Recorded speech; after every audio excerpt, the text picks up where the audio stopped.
I'm Vince Weston, and okay, I'm gonna talk about the elephant in the room. I said something last time, and I took a lot of ribbing about it, and it has to do with this. Now, it's an old artist trick that once you've cleaned and dried your brush, that you put it between your lips and wet it. Now, there's two things about that. One is that it gets the brush back to where it's supposed to be. You get a nice fine point. The second thing is that actually your saliva, spit, will actually soften the bristles slightly. Okay? I guess it's the digestive juices in your mouth. But yes, I do that. I only usually do that with acrylic. And no, I have not tried to cut the process down by spraying the cleaner in my mouth and just putting the brush in my mouth. Okay? Hope everybody's clear on that. Alright, enough said. Now, update. I'm coming around the corner here. As you can see, well, I've only got it mocked up at this point, but I've gotten the gloss coat onto the body and did the bare metal foil, which is actually aluminum foil. I'll talk about that in a minute. And the fins, I actually used the back, the non-shiny side, and I also dull coated it on the fins to get the slightly, which I don't know how well that's showing, difference in the color that would be on a Nomad or Bel Air. Okay, so there's the body. I'll come back to that in a few minutes. The interior is complete.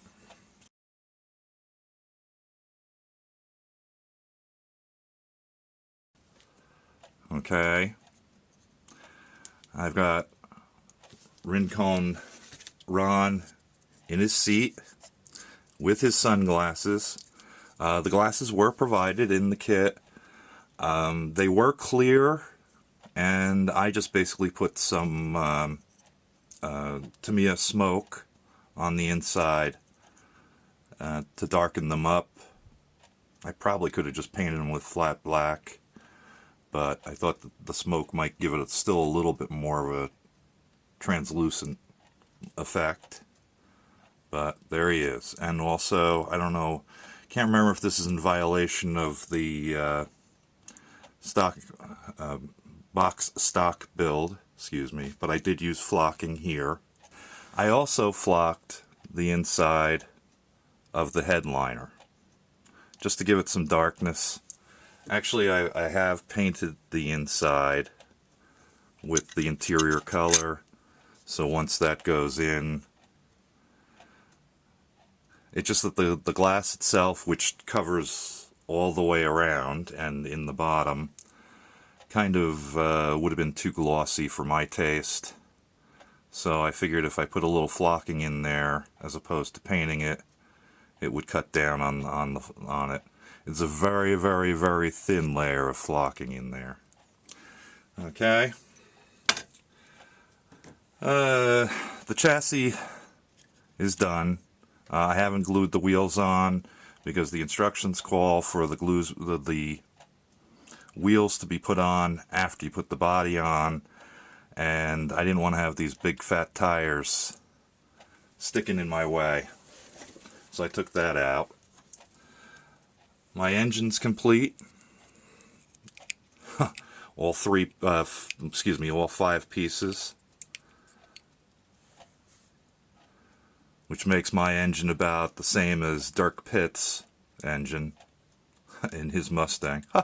Yes, I did go there, Dirk. I owed you.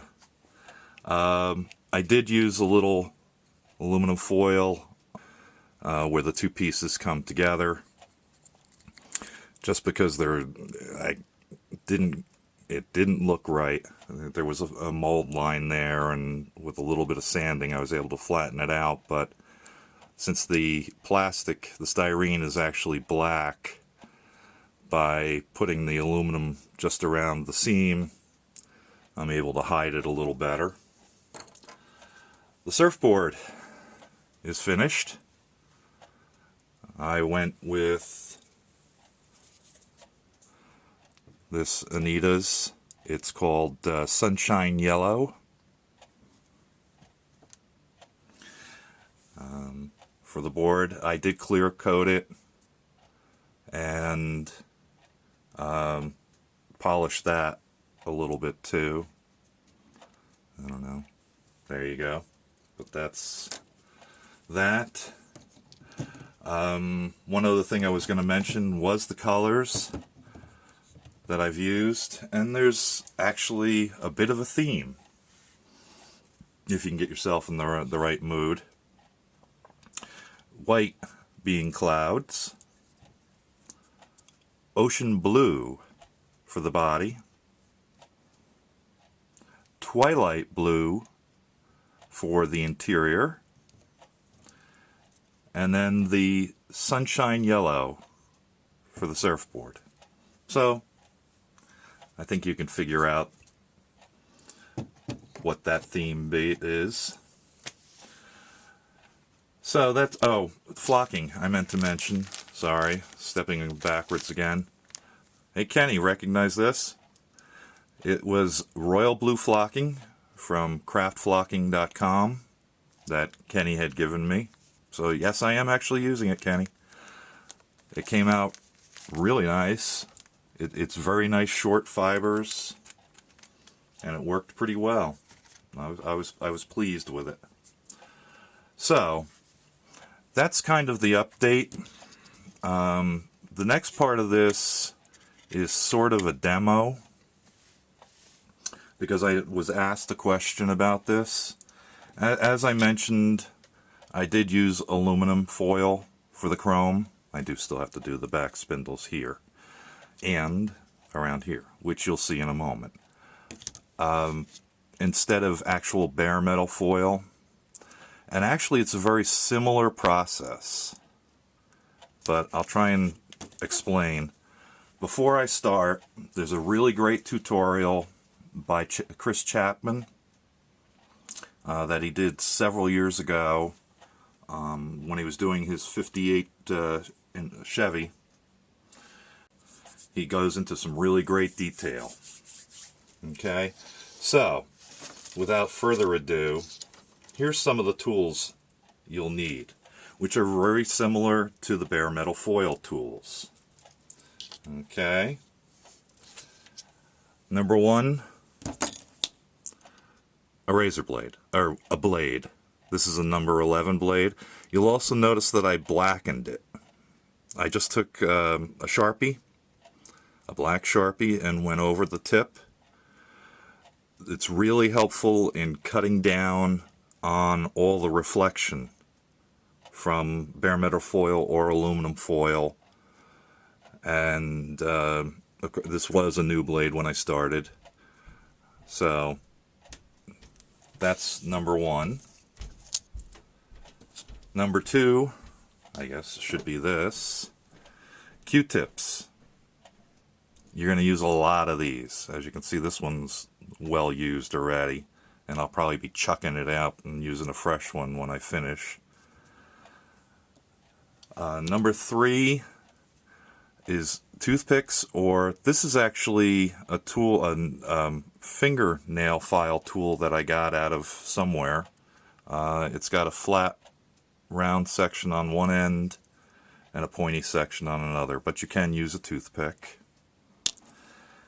Number four, which is still part of the bare metal foil, pair of tweezers. These are sharp points. It's good for grabbing the edge of the bare metal foil you're going to remove so you can peel it back if you can't get your big fat fingers in like I can't. And this is where we start to diverge. a piece of aluminum foil. This is regular, non-heavy duty aluminum foil, comes in a box. I didn't use the brand name. This is just regular store to make it a little cheaper aluminum foil. Don't really need one of these, but I found it really handy, especially working on small areas, is a micro brush. These are available in Hobby Lobby, so get out your 40% off coupon, and you can get them for like $2 or $3 for 5 or 6. Okay, I've cleaned this one and used it a number of times, so it's getting a little thin, but it still works for doing this. And the last thing is a glue. Okay, you can use, as Chris will tell you, you can use Mod Podge, you can use white glue. This is my preference. This is Microscale's Micro Metal Foil Adhesive. I actually bought this to use with my old bare metal foil, which had dried up. Bare metal foil doesn't last forever, and I found if I put this down underneath, then it was like fresh glue, and it worked real well. So I used that. Okay, to keep this demo a little short, because I'm running long and I don't want people falling asleep, we'll go through this really quick. You open your bottle. Doesn't really need to be shaken.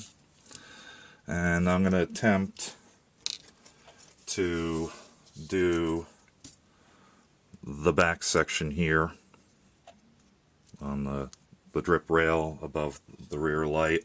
I do have a couple other places to do, like I said, the spines here and the drip rail on both the back ends, but I'll do this one. Okay, here goes nothing. What you do is you dip in and then put your glue on fairly thinly and as smooth as possible over the spot where you want your bare metal foil to stick. Well, I mean your aluminum foil. Like I said, this does work for bare metal foil also. Hopefully that was in camera. And I'm also going to do the inside rail here too, because I'm going to fold over the foil and get it in there. Now, here's the hard part, is you got to wait a couple of minutes until this starts to clear up and it remains tacky. I'm not sure with the white glue or the Mod Podge how much you're going to do with that, but you can't really see it on camera, but it's kind of milky. Maybe if you look over here in the corner, you might be able to see it. I don't know. So we've got to wait for that. And let's see. I'm just going to set that aside for the moment. One thing I found does kind of help is blowing on it. Not counterintuitive at all.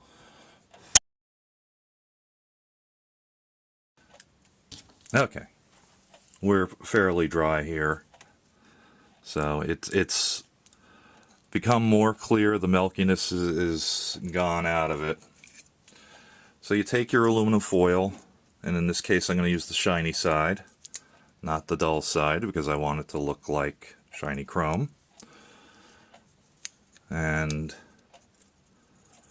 we're going to place it, and please also notice that I did pick a bigger piece than I actually needed. You don't want to make these too small because it becomes too hard to handle. And I'm just getting it started with rubbing. Alright, then you take a Q-tip, and this from this point on becomes basically the same as bare metal foil. and its use. And I will mention that I am not an expert at this. I can handle it pretty well, but I'm not going to tell you that I'm the greatest at this. You want to burnish it down as flat and as shiny as you can get it. Hopefully still on camera. Okay. I think I got that almost in there. You can use a toothpick, or I use this to go around the edge and get it down inside the crease where the two meet. This also helps with the edge that you're going to need momentarily, and also you can use it for burnishing. Be careful with a toothpick with sharp. Pushing in, you may jab through. So kind of with the toothpick end, you probably want to drag it more than push it. Okay? You don't really want to push because you'll probably rip the foil. On to the number 11 blade. I've seen people use this in a handle, and a handle. It was suggested that it'd be better just to use the blade itself and not. And I tried it this time, and I did find that my control was a lot better and I didn't put as much pressure on it, because you don't need a lot of pressure. That's why you want to have a sharp blade. Chris Chapman will tell you that he uses a scalpel. Okay, so that's basically as sharp as you want to have it. Okay, then you want to get in the edge here, and this blade is starting to get a little dull, so I'm going to probably screw this up. And as best you can, you want to cut through the foil, but not your paint. Okay, and then trim that all up. I'm gonna trim this so I can get it in there, and I'm gonna trim this side, I hope, so I can get it in there. And then I'm going to cut away some of the excess that I don't really need. And once again, going lightly and slowly, you want to do this. Okay. And if I've cut it right, I can start peeling off parts that are not glued down. Okay, that worked out pretty well, surprisingly. And then I'm going to roll this over. And I really got a lot more here than I really want. So, just real quick, I'm going to sneak over here and cut some of that off. Okay. So then, on the inside, and down along the rails, and you want to burnish it all down so it's into the glue, which will hold it in place. And continue burnishing, and continue burnishing, and continue burnishing.